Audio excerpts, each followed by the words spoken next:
Friends, आज पुनः मैं ब्रजभूषण अवस्थी आप सभी का कॉमर्स विद बीवी अवस्थी चैनल पर स्वागत करता हूं। मैं पीछे के लेक्चर्स में निरंतर issue of shares company accounts में पढ़ रहा था, जिसमें फॉर फीचर ऑफ शेयर्स के काफ़ी प्रॉब्लम्स को मैंने क्लियर किया है। फिर भी यदि आपके पास कोई उससे रिलेटेड कोई समस्या रह जाती है तो उससे मुझे कमेंट करके बताइए, मैं आपकी समस्याओं को हल करने का प्रयास करूंगा। आज मैं बाई बैक ऑफ शेयर्स की तरफ चलता हूं। बाई बैक मीन्स जब कंपनी अपने इशूड अंशों को वापस क्रय करती है, अपने द्वारा इशू किए हुए अंशों को वापस क्रय करती है, उसे बाई बैक ऑफ शेयर्स कहते हैं। जो कंपनीज एक्ट के सेक्शन 68 के द्वारा स्वीकृत है, उसमें दिए हुए कुछ कंडीशंस हैं। पहले हम उन पर चर्चा करते हैं, देन अकाउंटिंग ट्रीटमेंट की तरफ आते हैं। देखिए, source of by back section 68(1) में कहा गया, सोर्स क्या है, किस स्रोत के माध्यम से कंपनी अपने द्वारा इशूड अंशों को वापस क्रय कर सकती है। फंड कहाँ से लाएगी? तो फ्री रिजर्व्स, वो अपने फ्री रिजर्व से क्रय कर सकती है। सिक्योरिटी प्रीमियम का प्रयोग कर सकती है। उसको क्रय करने के लिए नए शेयर्स को, इशूइंग शेयर्स और स्पेसिफिक सिक्योरिटीज को इशू करके फंड मैनेज कर लिया, देन अपने शेयर्स को बाय बैक कर लिया, राइट। तो ये सोर्स बताता है 68(1) में। अब इसके अंदर कुछ कंडीशंस हैं, उन कंडीशंस पर हमें स्पेसिफिक चर्चा करनी है और ध्यान भी रखना है, इसमें बहुत सारे ऑब्जेक्टिव सारे क्वेश्चंस बनते हैं, राइट। जैसे बाई बैक कंपनी उसी दशा में कर सकती है जब उसके आर्टिकल्स ऑफ एसोसिएशन में बाई बैक किए जाने की संस्तुति की गई है, स्वीकृति की गई है, अर्थात कंपनी अपने आर्टिकल्स के द्वारा बाई बैक करने के लिए अधिकृत है, राइट। आर्टिकल्स ऑफ एसोसिएशन में इस प्रकार का प्रावधान होना चाहिए, तब कंपनी बाई बैक कर सकती है। दूसरा ये कि बाई बैक करने के लिए उसे एनुअल जनरल मीटिंग में विशेष प्रस्ताव द्वारा क्रय वापसी की स्वीकृति प्राप्त करेगी, अधिकृत किया जाएगा, देन कंपनी उस प्रक्रिया को फॉलो करेगी। अधिकतम सीमा कितनी है, वो कितने अपने शेयर्स को बाई बैक कर सकती है। पहले ये था 2013 एक्ट से बिफोर सेक्शन 77A लाए गए थे बाई बैक के लिए। उससे पहले कंपनी अपने द्वारा इशूड शेयर्स को बाई बैक नहीं कर सकती थी, उसके ऊपर प्रतिबंध था। बाद में सेक्शन 77A ये 1956 में आया। फिर जब 2013 आया, उसमें सेक्शन 68 के द्वारा उसे दर्शाया गया। तो उसमें कहा गया अधिकतम सीमा कितनी, राइट। तो अधिकतम सीमा में कहा गया paid up capital plus reserve and surplus दोनों का योग के 25% से अधिक कंपनी बाई बैक नहीं कर सकती। मींस मैक्सिमम लिमिट क्या है, paid up capital plus reserve and surplus के 25%, इससे ज़्यादा नहीं कर सकती।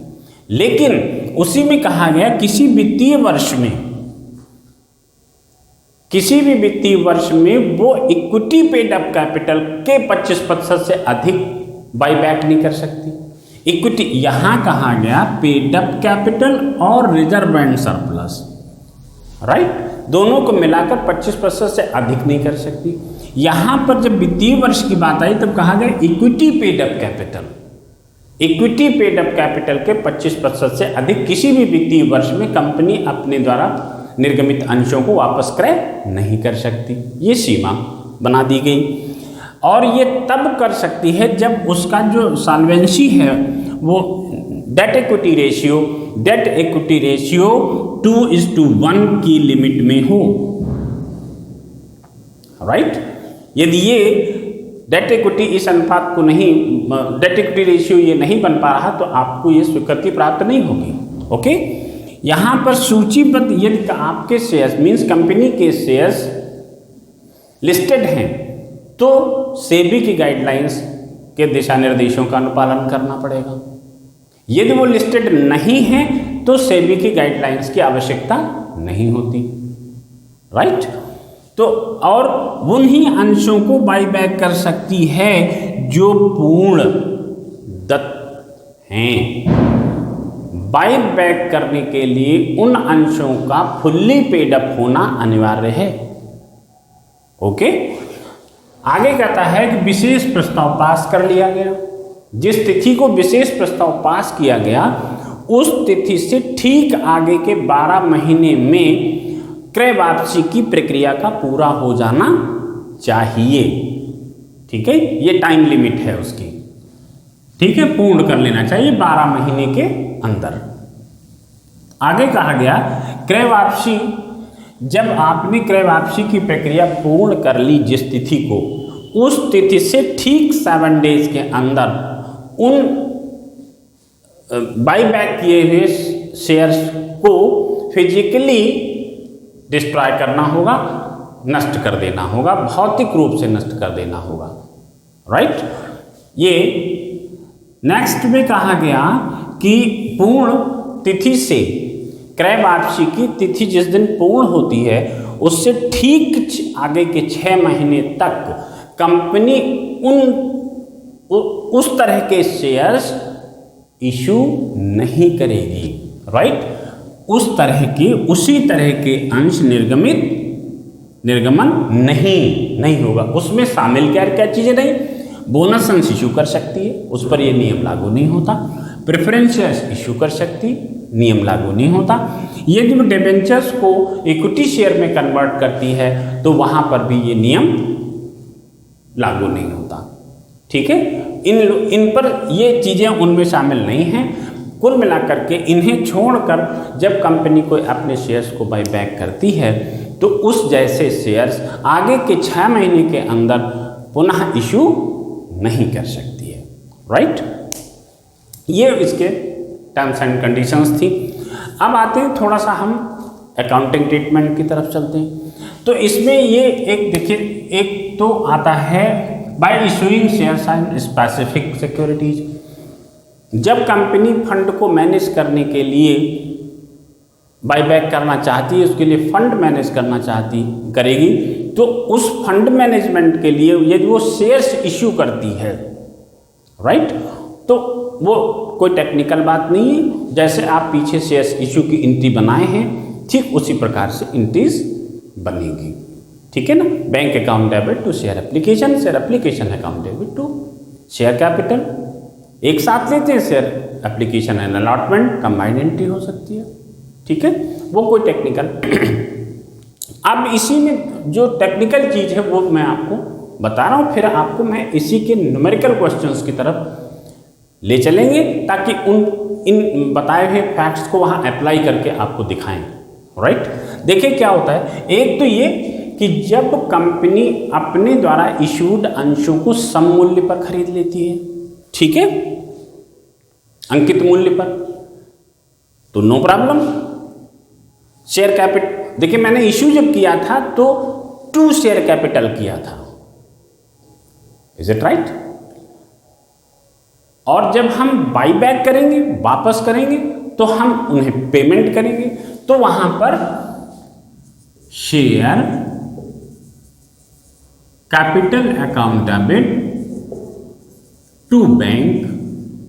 ठीक है, ये जब सम मूल्य मीन्स अंकित मूल्य पर हम अंश को खरीद लेते हैं, तो वो शेयर कैपिटल को हमने डेबिट कर दिया और बाय बैंक टू बैंक करके पेमेंट कर दिया।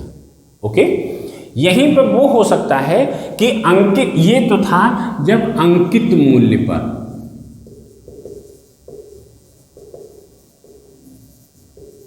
क्रय किया। ठीक है, अब हो सकता है कि हम अंकित मूल्य से कम पर क्रय किए हो। ठीक है, मान लिया 100 रुपए का शेयर था और हमने उसे 90 रुपीज में परचेज किया। राइट, हो सकता है। तो अब जब 90 रुपीज पर हमने परचेज किया तो यहां जैसे शेयर कैपिटल अकाउंट को डेबिट किया तो वो तो 100 रुपए से ही होगा, और हम पेमेंट कितना करेंगे, 90 रुपए। तो जो 10 रुपए आता है वो हमारा आता है कैपिटल रिजर्व, वो एक प्रकार से कैपिटल प्रॉफिट हो जाता है। ठीक है, जब हम अंकित मूल्य से कम मूल्य पर अंश को क्रय करते हैं। ठीक है, दूसरी चीज ये हो सकता है कि हम अंकित मूल्य से अधिक पर क्रय करें। मींस जैसे हमने 100 वाला 110 में लिया तो 10 रुपए हमको ज्यादा देने पड़े, तो यहां पर प्रीमियम पेबल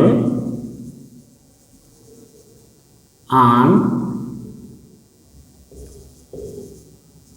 बाईबैक अकाउंट को डेबिट करेंगे 10 रुपए से और टू बैंक अकाउंट, राइट, 110। क्लियर है? तो ये एक तो सम मूल्य पर हो सकता है, कम मूल्य पर हो सकता है, या अधिक मूल्य पर हो सकता है। अधिक मूल्य पर होगा तब ये स्थिति होगी, कम मूल्य पर होगा तो कैपिटल रिजर्व क्रेडिट हो जाएगा उतनी वैल्यू से। ठीक है ना, वो कैपिटल प्रॉफिट हो जाता है कंपनी का और ये कैपिटल एक्सपेंडिचर हो जाता है, तो हम इसको मैनेज करते हैं। अब यहां पर बात आती है कि हमने मान लिया हम फ्री रिजर्व से कर रहे हैं। ठीक है, तो फ्री रिजर्व से जब करते हैं तो उसमें एक शर्त है, फ्री रिजर्व या सिक्योरिटी प्रीमियम, फ्री रिजर्व या सिक्योरिटी प्रीमियम का उपयोग हम परचेज बाय बैक में करते हैं। तो वहां पर कंडीशन ये है कि जितनी वैल्यू, जितना पैसा हम इन दो में से यूज करेंगे, या ये कह लीजिए कि हम इन्हीं का उपयोग करके बाय बैक कर रहे हैं। ठीक है, तो जितनी उसकी नॉमिनल वैल्यू होगी, जो शेयर्स हम वापस खरीद रहे हैं उनके नॉमिनल वैल्यू के बराबर हमें कैपिटल रिडेम्पशन रिजर्व बनाना होगा। राइट, जैसे सपोज कीजिए कि हमने फ्री रिजर्व ले लिया। फ्री रिजर्व्स कौन कौन से? जिनसे हम डिविडेंड डिक्लेयर कर सकते हैं, लाभांश वितरण कर सकते हैं, वे सब फ्री रिजर्व्स होते हैं। Right, free reserves account debit, right, इसमें प्रॉफिट एंड लॉस और डिविडेंड इक्वलाइजेशन फंड और इंश्योरेंस फंड भी होता है। उसमें लायबिलिटी को निकालने के बाद जो अवशेष बच जाता है वो भी फ्री रिजर्व्स के रूप में आता है। एम्प्लॉयज कंपनसेशन फंड, उसमें भी दायित्व यदि निर्धारित हो गया तो उस दायित्व को निकाल करके जो बच गया वो फ्री रिजर्व्स के रूप में आ जाता है, तो उसको भी हम यहाँ पर यूज कर सकते हैं। Security premium,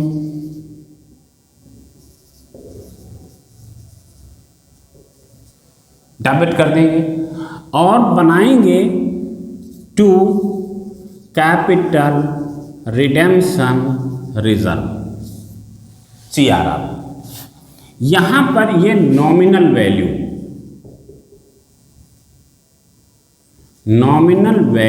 of shares buy back, buy back कर शेयर्स के क्रय वापसी किए जाने वाले अंशों के नॉमिनल वैल्यू के बराबर जब हम फ्री रिजर्व और इक्विटी सिक्योरिटी प्रीमियम का उपयोग करना है, उस दशा में हमें उतनी नॉमिनल वैल्यू के बराबर कैपिटल रिडेम्पशन रिजर्व बनाना होगा और बैलेंस शीट में दिखाया जाएगा।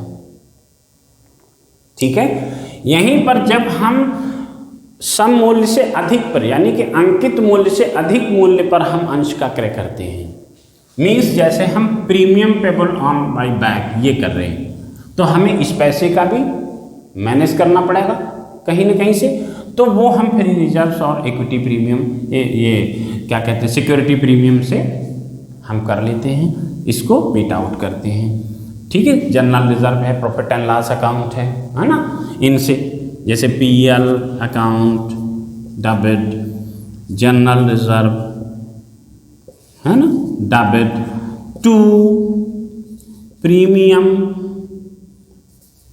Payable on buyback. ठीक है ना, इस प्रकार से एंट्री करके इसको हम यहां से मैनेज कर लेते हैं। ओके, कोई हमने एसेट्स बेच ली फंड को मैनेज करने के लिए, इन्वेस्टमेंट सेल आउट किए, तो उस पर भी प्रॉफिट हो सकता है, लॉस हो सकता है। प्रॉफिट होता है इन्वेस्टमेंट पर तो कैपिटल इन्वेस्टमेंट, कैपिटल प्रॉफिट के रूप में कैपिटल रिजर्व में ले जाते हैं। ठीक है, और उसको लॉस की दशा में हम पीएल से, प्रॉफिट एंड लॉस या सरप्लस अकाउंट से मैनेज करते हैं। ठीक है, तो इस प्रकार से इसकी अकाउंटिंग ट्रीटमेंट होता है और ये सारी उसकी न्यूनतम कंडीशंस हैं, शर्तें हैं जो आपको समझ कर चलना होगा। ठीक है, ये मैंने आपको संक्षिप्तीकृत करके बाईबैक की तथ्यों को स्पष्ट किया। विश्वास करता हूं कि आपको स्पष्ट हुआ होगा। अब इसी को न्यूमेरिकल पार्ट में करके आपको न्यूमेरिकल क्वेश्चंस में इन नियमों का अनुपालन कराते हुए मैं अगले वीडियो में आपसे मिलूंगा। अगला वीडियो आप तक पहुंचे इसके लिए चैनल को सब्सक्राइब करें। मेरी बात यदि आप तक पहुंच गई हो तो वीडियो को लाइक करें। Thank you.